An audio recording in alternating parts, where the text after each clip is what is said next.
paano ko daw nabingwit ang Dutch kong asawa. Ng dating site na sinalihan ko is, ano ayaw niyong gawin sa inyo ng iba, huwag mo din gawin sa kapwa niyo. Overall, it was really a good experience. Hello, magandang hapon mga Inday. So, ayan, wala sa plano itong vlog ko today. And may nabasa lang ako kasi paminsan-minsan nag-scroll ako sa mga nag-comment ng video namin. Tapos, ayan, may nakita akong comment na nagtatanong, alam niyo ba yung term na ginamit niya? Paano ko daw nabingwit ang Dutch kong asawa? So, ayan, gamitin na lang natin yung bingwit-bingwit na yan kasi ayan yung ano mo yun, nagpainggan yun na gawan ko ng vlog kasi natawa ako na bingwit talaga. Ay, isda. So, ayun mga Inday, na ano ako kay Dudong. Andun siya sa garden. So, ayan, sabi niya, ate, paano mo nabingwit ang Dutch mong asawa? And ilang months or taon muna kayo nagkausap online bago kayo nagkita. So, ayan. Dahil dito mga Inday, ayan, since 'di ba? Mahirap naman if ikwento ko sa kanya through reply sa comment niya. So, ayan, gumawa na lang ako ng camera so sasagutin ko yung tanong mo kung paano ko nang bingwit si Dudong. And, ayan, bago ang lahat mga Inday, magandang araw nga po pala. It's your Inday Val here. And si Dudong nasa garden, naglilinis. Si Dudong liit naman natutulog. So, may time akong magdadadakdak ngayong hapon na to. And, magandang tanong, paano nabingwit? So, sa makatuwid, sa lahat ng mga nakapag-asawa ng foreigner, paano nga ba din nila nabingwit yung mga asawa? So, iba-iba tayo ng reason. May iba na, alam mo yun, nagkita sila, personal silang nagkakilala bago nagkaibigan. And may iba din naman na nagkakilala through dating site, which is, yun din yung naging daan, bakit kami nagkakilala ni Dudong, mga Inday. And nga sa lahat, call natin. Kasi actually naggawa na ako ng video kung paano kami nagkakilala ni Dudong. Pero mga a year ago pa siguro. So nahirapan na siguro siyang, di ba yung mga bagong subscriber namin, di naman sila napapagawi sa mga previous vlogs namin. So ayan, naisipan kong gumawa na lang ng bago para ayan, may masagot na ako sa mga nagtatanong. Kasi medyo marami-rami din yung nagtatanong. And ayan, flashback tayo way back 2007 kasi yung first job ko mga Inday, pagka-graduate ko. And I work in SM City, Cebu. Yung SM nila sa Cebu as accounting assistant. And may mga ka-workmate ako na actually member na sila ng dating site. So ayan, dalawang close friend ko. Oh my gosh, baka nanonood sila. So hindi ko na babanggitin yung name nila. So dalawa sila naka-member doon. And, ayan, at that time, lalo na si G na lang muna. Dai, baka nanonood ka. Kasi, ayan, paminsan-minsan nanonood yan sila ng vlog ko. Sila yung mga, ayan, may hilig talaga sa foreigner dati. So, ako, aminin ko, mahilig din naman ako kasi may mga nakikita ko na mga, alam mo yun, pag may nakikita akong bata, na mga half-half na, pula ng pisngi, ang ganda ng buhok, color brown yung iba, diba? May pagka-blonde. Ang mata, ang ganda. So, mga ganong tipo. So, parang ang galing. Kumbaga, diba, sinasabi nating, ayan, half-breed. May mga lahi. So, ayan, sa madaling salita, yung kaibigan kong si G, siya talaga yung, yung gusto yung foreigner. Pero alam nyo ba, sa lahat, kasi sila yung mga naunang nag-member ng dating site na yun, and nakuha ko lang din yung dating site na yun sa kanila. Alam nyo ba, sa lahat, ako yung nakapag-asawa ng foreigner. Alam nyo, yung tumawag ganito, yung sinasabi nilang, ay, dalagang Filipina, mahinhin. So, ako yung nakapag-asawa ng foreigner, mga Inday. And, well, if makikita nyo naman, happy ako sa mga vlog ko. So, hindi ko yung pinagsisisihan na ika nga ni ate, nakapagbingwit ako ng isang foreigner na Dutch. And, ayun. First, dapat, if decided ka na talaga, so, ayan, mag-register ka kung ano mang dating site. So, ayan yung dating site na sinalihan ko is Filipino Cupid. So, dun kami nagkakilala. Actually, madaming dating site mga Inday, di ba? Search lang kayo, pero maging mapangmatsyag. Charot, mapangmatsyag talaga. So, iwasang feel naman natin yun kung yung kausap natin, mga scammer, mga inday. So talagang i-feel natin kung niloloko tayo, pinapaikot tayo, or ayan, nangi-scam lang sa atin. Kasi wala din namang may scam sa atin, di ba? And of course, alamin din natin sa sarili natin if gusto ba talaga natin makapag-asawa ng foreigner. Kasi merong iba, may mga nakikita ko, mga post na mga foreigner na iniwan ng mga, ayan, Pinay. Di ba sa Pinas, yung iba, kumbaga nagpapalaboy kasi iniwan nga daw ng mga partner nila na Pinay. So, alamin nyo muna sa sarili nyo if gusto nyo talagang makapag-asawa ng foreigner or may mga hidden agenda kayo. Kasi, just follow the golden rule, mga inday, di ba? Kung ano yung ayaw nyong gawin sa inyo ng iba, wag nyo ding gawin sa kapwa nyo. So, ganun lang naman talaga yung inano ko talaga, itinatak ko sa isip ko. At plus, of course, prayer na seryosong maghanap para mabigyan din tayo ng seryosong naghahanap din ng Filipina. So, ayun lang yung finalo ko, mga inday. And luckily, isa ako sa, ayan, mga nabigyan ng Diyos ng isang mabait. Ayan, matulungin, lahat na responsable, gala. Kasi kaya nga ako napadpad sa vlogging kasi mahilig maglalalakad. So, it's an advantage din naman para sa akin kasi nung nasa Pinas ako, palagi akong nasa bahay, hindi ako palalabas. So, ngayon ko na-appreciate yung beauty ng, ng especially nature kasi mahilig tong maglalalakad sa nature, mga inday, mga mapupunong lugar. So, ayun, yun lang naman. And, andito na si Savi. Nagising na. Hey, say hi to them. Mama is vlogging. Say hi. Aka. Aka. Aka, aka. Oh my gosh. Aka. Ayan. Saan na si Mama? So, flashback tayo, mga inday. Nagkakilala kami ni Dudu nga pala. Hindi ko sure if August or September. So, ayun. Actually, yung naka-default na bansa na gusto kong gusto kong may makilala is Australia. Sabi. Kambeyo, vayo no ka na cookie. Yeah, go there. Susuhulan ko muna, ha.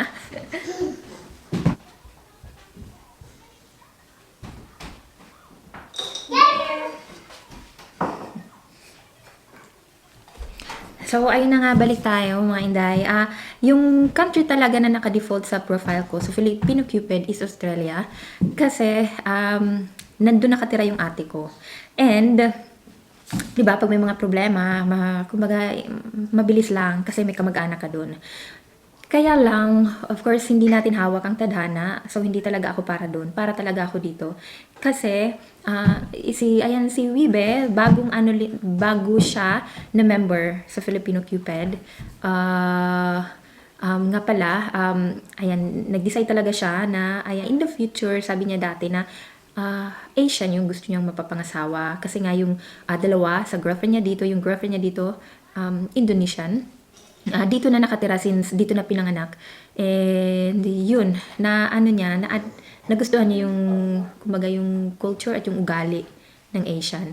Kaya lang, sabi niya dati, sa yung mga other country like Indonesia tsaka Thailander, hindi sila ganun daw mag-English. So, ayan, sabi niya, i-try niya daw yung Philippines. Try siya, and after 3 days na naging member siya, nakwento din niya na meron siyang, before sa akin, may nakachat siya, kasi 3 days pa nga lang siya na register doon. Nakatira sa Singapore, pero Pinay, doon lang nag-work. And, medyo wala siyang naaanong connection kasi dapat, 'di ba, kahit nagchat-chat pa lang kayo, may ma-feel ka na connection sa inyong dalawa, 'di ba? Ano pa yung reason ng pag-uusap niyo kung walang spark, walang connection sa inyong dalawa. So, nakita niya daw yung profile ko kasi nga hindi nga ako nakakita. Nakafocus lang yung mind ko sa Australia. So, nakita niya yung profile ko. And, ayan, sabi niya, naging interesado siya. Simple lang naman yung profile picture ko. Hindi kasing may mga iba kasing mga sexy, yung mga nila. Pero yung sa akin, yung simple, yung kikita niyo sa vlog ko, ganun lang talaga ako. Walang labis, walang kulang. So, ayun. And, minessage niya ako. ano niyo bang paghahaba-haba ng message niya. Kunin niya yung, ano niya, yung life niya, yung trabaho niya. Basta yung mga ganun. Tapos, ayan, sabi niya, gusto niya daw akong makilala. So, nung binasa ko yun, sabi ko, ba't mahaba? Kasi nga, di ba tayo, pag sumasali tayo sa mga dating site na yan, nagre-research din tayo. So, isa sa nabasa ko is, pag mahaba daw yung ano, yung message na sinisend sa'yo, kumbaga malamang copy-paste yun. Sinisend niya sa maraming babae. So, parang naging, red flag siya sa akin. Ako, ay, ba't mahaba to? Baka, ini-scam ako nito. Tapos, ang tingin ko ng picture niya, gwapo. Ayan, gwapo. Ako sa mata ko, nagagapuhan ako kay Dudong. Tapos, yung picture kasi niya, yung kitang-kita yung blue eyes niya. Ano naman yung mga pag-ibang color yung eye, parang kahinaan ko, or hindi ko alam if kahinaan din ng iba. Yung mga, mga interested sa foreigner, di ba? Pag mga color blue, green, kumbaga, oh my gosh. So, ganun yung feeling. Pakipot muna ako mga inday. After 2 days pa ako nag-reply. And since at that time kasi, nag-work na, hindi na to yung... Mama, Oh my gosh. So, ayan, at that time mga inday, nag-work ako na, kasi 2016 na yun eh. So, iyon na yung last to work ko. Kasi 2017, lipat na ako dito. So, 2016, nag-work ako sa DSWD. Tapos, na-assign ako sa, yung tinatawid ng dagat sa isang island. So, medyo yung signal din pabago-bago. Kaya din mga after 2 days ko na siya nasagot. At pinag-iisipan ko din ano ba to. Sige, itry natin. Kilalanin natin. So, after 2 days, nag-reply na ako sa kanya. And then, ayan, nagkapalitan na kami. Pero dun pa rin yun sa mga ilang days sa Filipino Cupid. Tapos, lumipat kami sa Facebook. So, doon na kami nagme-message. And after ng message, lumipat kami sa WhatsApp. Kasi, syempre, di ba, okay na yung flow ng conversation nyo. Ayan, nakilala nyo, na-decente siya, maganda siya kausap, hindi siya bastos. So, lumipat kami sa video call. So, ayun mga inday, share ko lang sa inyo. Alam nyo ba, everyday siya tumatawa. Kahit na, kahit na 6 hours yung difference. Tapos pag nag-change pa, nagiging 7 hours. Kasi dito kasi nag-change yung time. 1 hour ahead sa Pinas. So, nung nag-umpisa kami is 6 hours ahead. Tapos bigla naging 7 hours pagdating ng October. So, sorry mga inday. So, ito din yung naano ko sa inyo. Pag constant talaga yung communication nyo, tsaka yung constant yung treatment niya sa'yo, constant yung, baga walang pinagbago, kahit everyday na kayo nag-uusap, talagang madidevelop kayo and talagang seryoso yung lalaki sa inyo. Kasi nag-e-effort siya eh. Minsan, siya yung kumbaga late na matulog. Minsan ako yung super aga magising. Kasi nga, di ba, gabi pa lang dito, tapos umaga sa Pinas. So, ganun, 7 hours difference. Kumbaga, minsan natutulog siya ng 7, ako naman, 7, natutulog siya ng 11, 12, 13, 12, 1, 2, 3, 4, 5, 6. Kailangan akong magising na ako mga 5 to 6 para magkaabot yung time namin. So, ayun mga balik tayo ang ingay ni Savi. So, ayun, inilabas ni Dudong, naglalaro sila sa labas. And, ayan, balik tayo. Ayun nga, sa constant communication and yung nafe-feel nyo talaga yung connection nyo sa isa't isa, walang pagbabago, kahit everyday na kayo nag-uusap. And, yun nga, nagkakilala kami August or September. Tapos pagka-October, bumili siya ng ticket, mga inday. Bumili siya ng ticket para lumipad siya papuntang Pinas. So, December naman yun.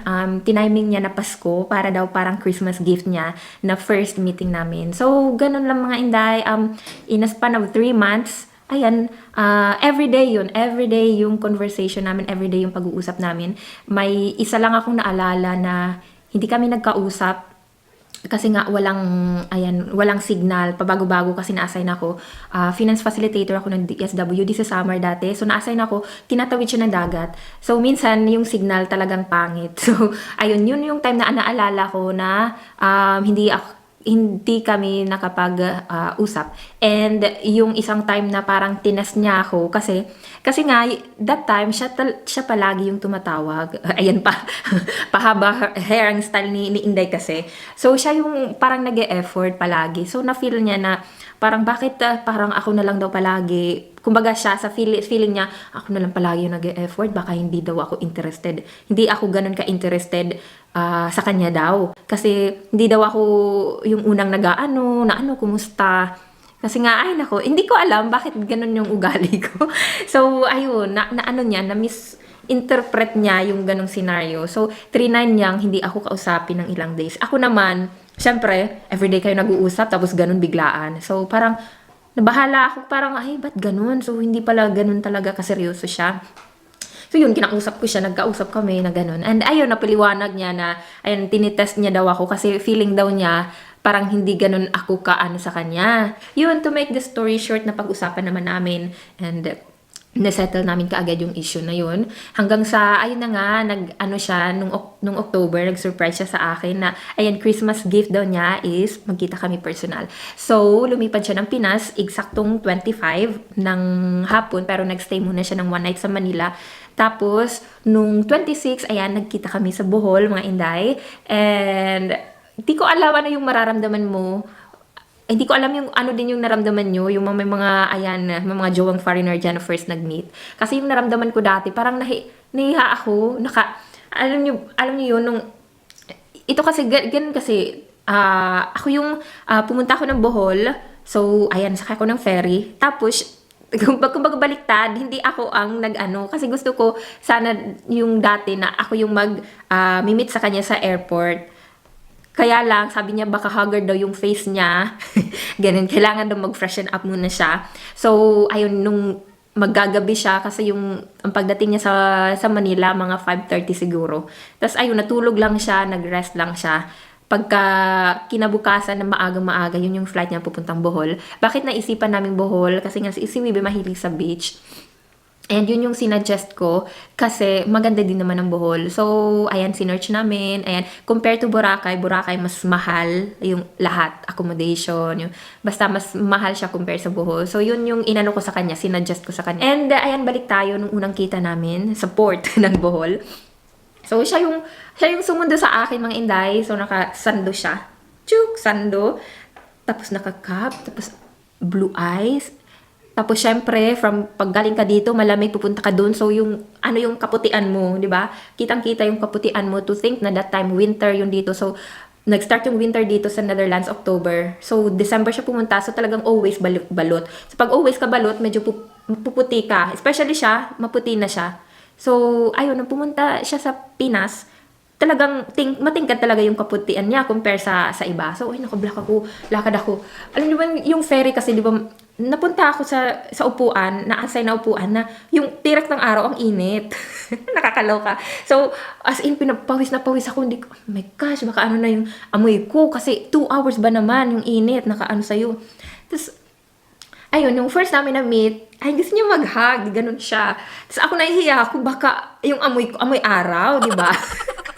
Tapos, ano na siya, tapos, as in, happy siya. Ako naman, hindi ko alam, ba't ganun yung reaction ko na, tinitingnan ko yung ibang, ano yung magiging tingin ng ibang tao, pag may, di ba, may kahag kang foreigner first. So, yun.